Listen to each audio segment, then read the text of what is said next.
नमस्कार। PTN health में एक बार फिर से आपका बहुत बहुत स्वागत है। आज फिर से हम उन समस्याओं को लेकर आए हैं जो है आँख की समस्या।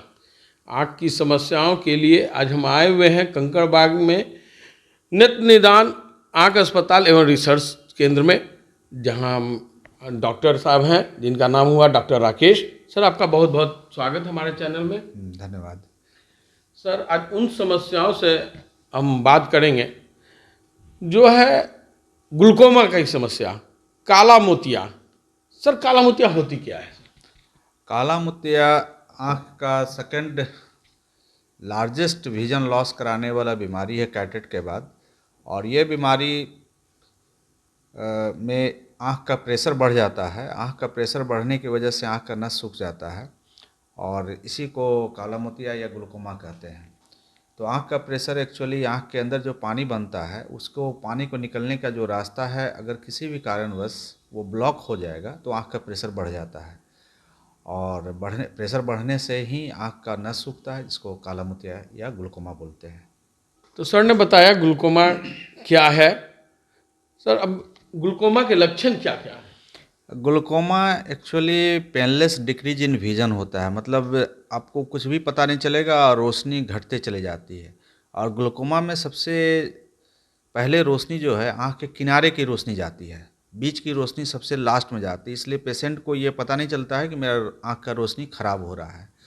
किसी किसी लोगों में, पेशेंट्स में लाइट में इंद्रधनुष टाइप का दिखता है, या चश्मे का पावर जल्दी जल्दी चेंज करने की ज़रूरत पड़ती है, या आँख दिन में किसी एक ख़ास समय पर बार बार भारी हो जाना, ये भी एक लक्षण होता है।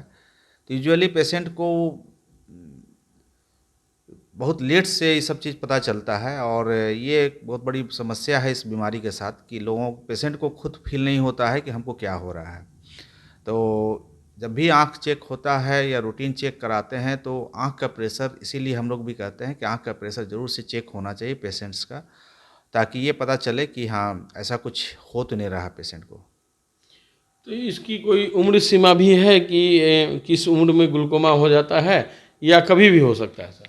ग्लूकोमा बीमारी नवजात शिशु से लेके ओल्ड आदमी तक होता है। यूजुअली ये 45 साल उम्र के बाद का बीमारी है, लेकिन ऐसा नहीं है। जन्म लेता हुआ बच्चा के साथ भी एक ग्लूकोमा होता है, वो अलग टाइप का चीज़ है। चोट लगने से कभी भी ग्लूकोमा हो सकता है किसी को, लेकिन यूजुअली ये 45 साल से ज़्यादा उम्र के लोगों का बीमारी है। कुछ बीमारी है जिसमें ग्लूकोमा होने की संभावना थोड़ा जल्दी हो जाती है, जैसे डायबिटिक हैं, अगर आप हाई मायोपिक हैं, मतलब माइनस का चश्मा ज़्यादा आप लगा रहे हैं, तब जल्दी हो सकता है आपको ग्लूकोमा।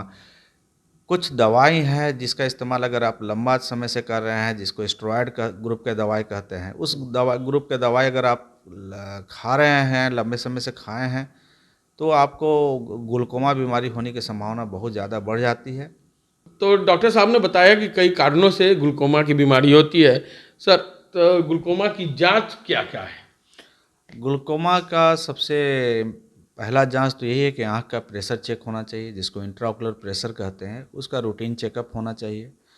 अगर ग्लूकोमा का जांच में अगर प्रेशर बढ़ा हुआ है तो फिर अगला स्टेप होता है कि कुछ विशेष जांच किया जाता है, जिसको कि ओसीटी से होता है, रेटिनल नर्व फाइबर एनालिसिस कहते हैं।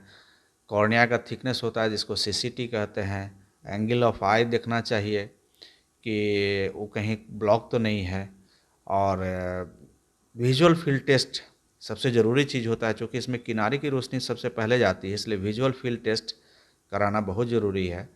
और सबसे ज़रूरी तो यही है कि अगर आप आँख का पर्दा, हम लोग जिसको फंडस कहते हैं, उसको देखना चाहिए कि हाँ वो कैसा है। उससे भी बहुत सारा ग्लूकोमा का पता चल जाता है, उसको देखने से भी।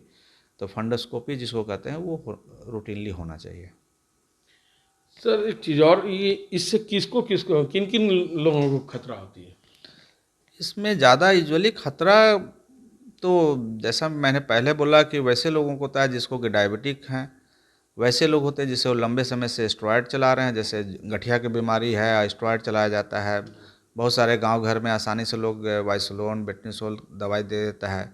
इवन ड्रॉप से भी लंबा समय से अगर स्टेरॉयड का ड्रॉप चल रहा है, पायरीमोन बहुत कॉमन है गांव में, देता है बेटनीसोल, पायरीमोन। अगर लंबा समय से आप चलाइएगा तो आपको ग्लूकोमा होने की पूरी संभावना है। चोट अगर किसी को लगा है तो उसको भी नेग्लिजेंस नहीं करना चाहिए। चोट लगा है तो आँख को चेक कराना चाहिए कि हाँ सब ठीक है कि नहीं। कभी कभी चोट लगने के बाद भी आँख का प्रेशर बढ़ जाता है काफ़ी, और ग्लूकोमा होने की संभावना रहती है।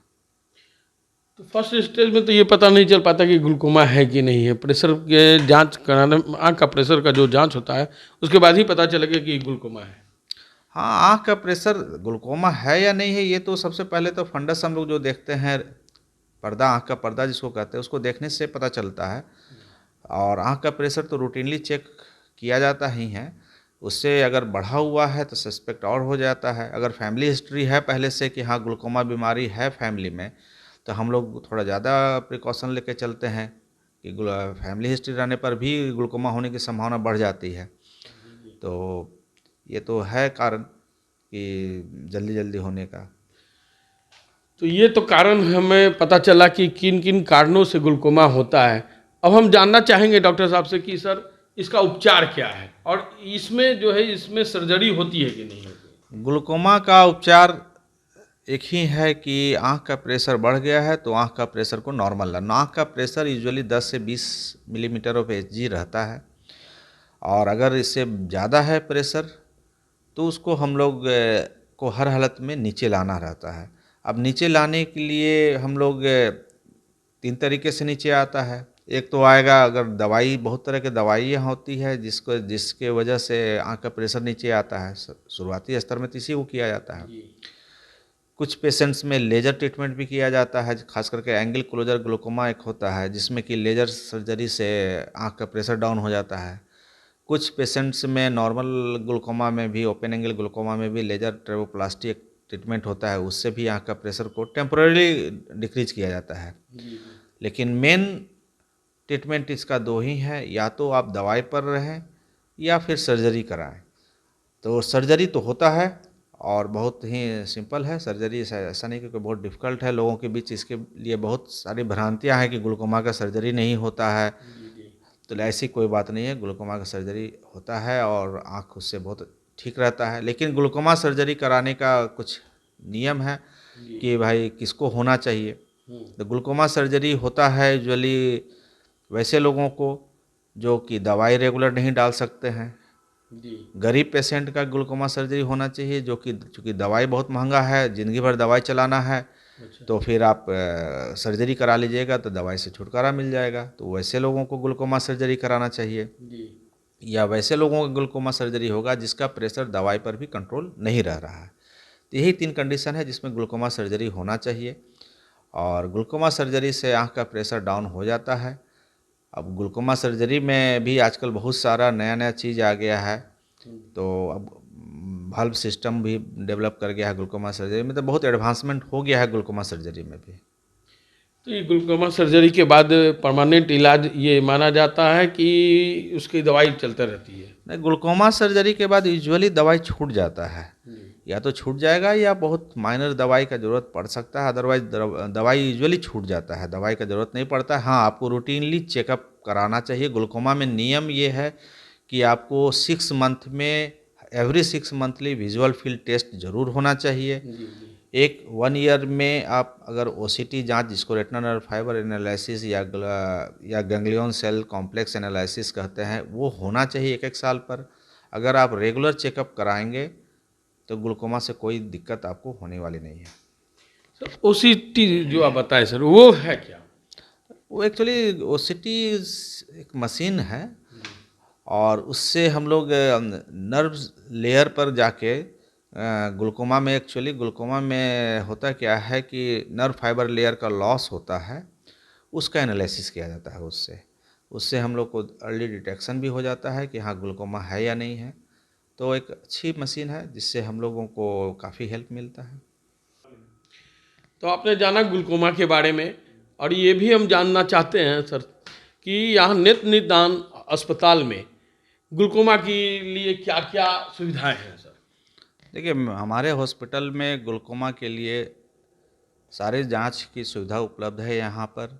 जो भी ओसीटी जांच हो, या विजुअल फील्ड टेस्ट जांच हो, या ग्लूकोमा सर्जरी हो, ये तीनों चीज़ यहाँ होता है। और आप अगर आपको किसी भी तरह से तकलीफ़ है ग्लूकोमा से, अगर किसी भी तरह से आप कंफ्यूज्ड हैं ग्लूकोमा के बारे में, तो यहाँ आके आप मिल सकते हैं।